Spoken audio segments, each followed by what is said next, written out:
नमस्कार, मैं हूं सत्यपाल और आप देख रहे हैं CWB हिंदी न्यूज। हरियाणा पशुपालन विभाग ने लंपी के लक्षण वाली 7 जिलों में 34 भैंसों को चिन्हित किया है। सिरसा में 19, अंबाला में 4, कुरुक्षेत्र में 4, पंचकुला में 3, भिवानी में 2 और कैथल व करनाल में एक भैंस में लंपी के लक्षण मिलने पर सैंपल भोपाल संस्थान में भेजे गए हैं। गायों में फैल रही लंपी चर्म रोग ने पशुपालकों की चिंता और बढ़ा दी है। अब भैंसों में भी इस बीमारी के लक्षण मिले हैं। हरियाणा पशुपालन विभाग ने लंपी के लक्षण वाली 7 जिलों में 34 भैंसों को चिन्हित कर हरियाणा सरकार ने यह रिपोर्ट मंगलवार को केंद्रीय पशुपालन मंत्री पुरुषोत्तम रूपाला को सौंप दी है।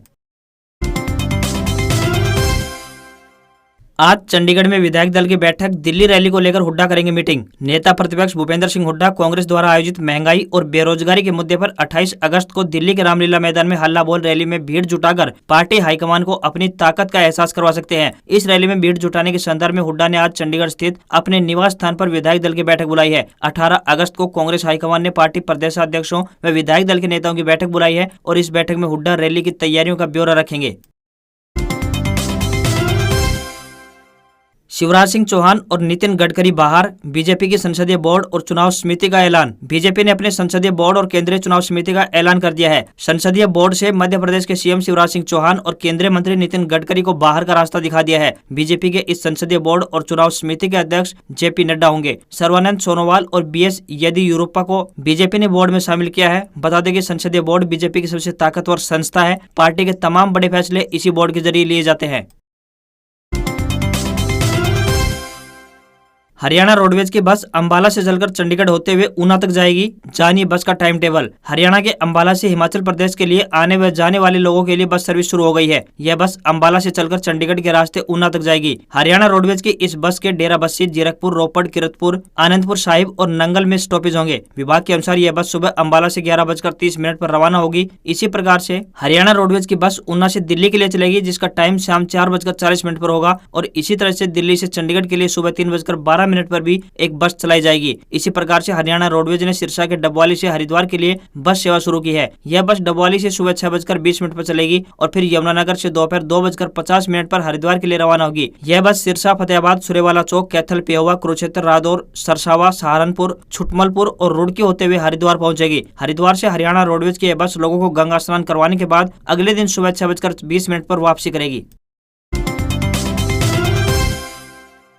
अब लाइन में लगने की आवश्यकता नहीं पड़ेगी। हरियाणा के जींद में लगाई गई रेल टिकट मशीन भारतीय रेलवे यात्रियों को समय समय पर कई बेहतर सुविधाओं को देने का प्रयास कर रहा है। इसी कड़ी में अब हरियाणा के जींद रेलवे स्टेशन पर रेलवे की ओर से खास पहल की गई है, जिससे यात्रियों को टिकट के लिए अब लाइनों में लगने की कोई आवश्यकता नहीं है। जींद रेलवे स्टेशन पर टिकट वेंडिंग मशीन की सुविधा शुरू कर दी गई है, जिससे यात्री अपना टिकट ले सकते हैं और साथ ही डेबिट कार्ड से पेमेंट कर सकते हैं। कार्ड से पेमेंट करने पर कैश और खुले पैसों की समस्या भी अब सामने नहीं आएगी। वहीं टिकट के लिए यात्रियों को लंबी लाइनों से भी छुटकारा मिलेगा।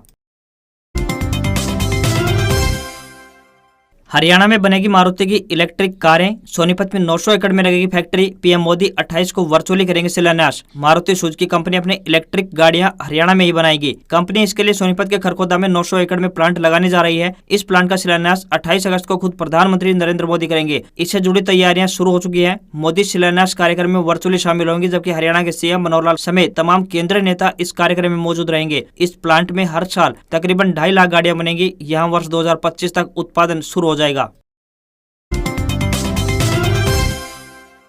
MSP कमेटी की पहली मीटिंग 22 को संयुक्त किसान मोर्चा के हिस्सा लेने पर सस्पेंस। केंद्र सरकार ने गठित की 29 मेंबरी कमेटी। केंद्र सरकार की बनाई न्यूनतम समर्थन मूल्य यानी MSP कमेटी की पहली मीटिंग 22 अगस्त को होगी। इसमें MSP को प्रभावी बनाने पर विचार किया जाएगा। केंद्र ने 29 मेंबरों की कमेटी बनाई थी। हालांकि किसान आंदोलन करने वाले संयुक्त किसान मोर्चा यानी SKM इस कमेटी से सहमत नहीं है। उनके लिए 3 मेंबरों की जगह खाली रखी गई है। उनके इस मीटिंग में हिस्सा लेने पर सस्पेंस बना हुआ है। संयुक्त किसान मोर्चा का कहना है कि इस कमेटी में उन लोगों को भी मेंबर बनाया गया है जो विवादित कृषि कानूनों के समर्थन में थे।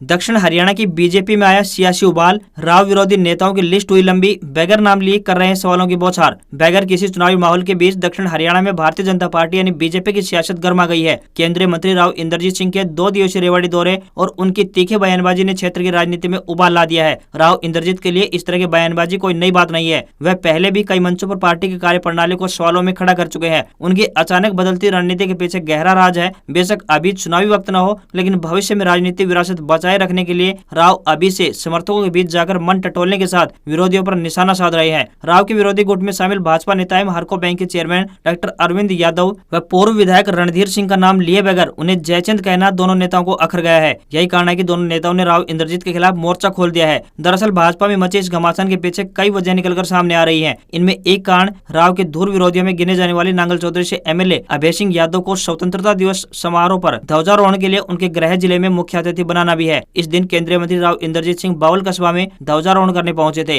वहीं दूसरी वजह भाजपा के सीनियर नेता और हरको बैंक के चेयरमैन डॉक्टर अरविंद सिंह यादव को महेंद्रगढ़ जिले में पंचायती चुनाव का जिला प्रभारी बनाने में राव के गुट को रास नहीं आ रहा है। कुलदीप रेणुका का 3 दिवसीय आदमपुर दौरा, ग्रामीणों की समस्याएं सुनेंगे, जन्माष्टमी कार्यक्रम में शामिल होंगे। भूपेंद्र दीपेंद्र पहले ही आकर जा चुके हैं। कांग्रेस से इस्तीफा देने के बाद कुलदीप बिश्नोई ने चुनावी तैयारियां शुरू कर दी है। कुलदीप बिश्नोई और उनकी पत्नी रेणुका बिश्नोई 3 दिवसीय आदमपुर के दौरे पर जा रहे हैं। यह दौरा 18 अगस्त से 20 अगस्त तक रहेगा। अगले 3 दिन तक कुलदीप हल्के के विभिन्न गाँवों में जाकर लोगों की समस्याएं सुनेंगे। 19 अगस्त को कुलदीप बिश्नोई हिसार स्थित बिश्नोई मंदिर में जन्माष्टमी महोत्सव में भी शिरकत करेंगे। बता दें कि कुलदीप 3 अगस्त को आदमपुर विधानसभा से इस्तीफा देने से पहले 2 अगस्त को आदमपुर गए थे और कार्यकर्ताओं से राय मशविरा लिया था। पूर्व मुख्यमंत्री भूपेंद्र सिंह हुड्डा और उनके बेटे दीपेंद्र ने कुलदीप को आदमपुर में घेरने के लिए राजनीतिक गतिविधियां तेज कर दी हैं। दोनों बाप बेटा पिछले 10 दिनों में 2 बार हिसार में दस्तक दे चुके हैं।